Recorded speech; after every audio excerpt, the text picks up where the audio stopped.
But there's a big shortcoming in the statistic itself, and we've pointed out the GDP has a lot of shortcomings too, because if you build more tanks in an airplane and blow them up, the GDP goes up. So that is not a reliable statistic. And this one is confusing as well, because what if you have a country that provides a service, and theoretically let's have a Switzerland that provides financial services or financial advice, but no stuff. They don't sell us anything, and yet they buy things from us. So the balance is going to be all out of whack.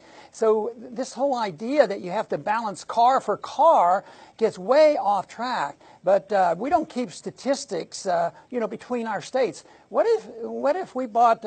What if the New Yorkers bought more fuel than we buy from New York? We don't buy anything from, let's say theoretically, we don't buy anything from New York. All they sell is business advice, which is a trade.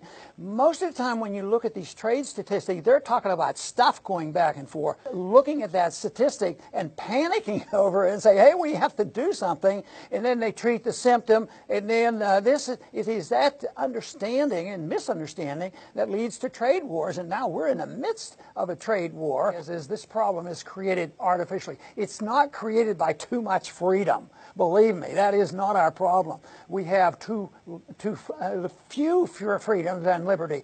We don't have enough liberty, but we need to do that because the most prosperous countries in the world have been the freest country. And we have represented that viewpoint for many, many years. But our prosperity is fake now. It is not as sound as people think.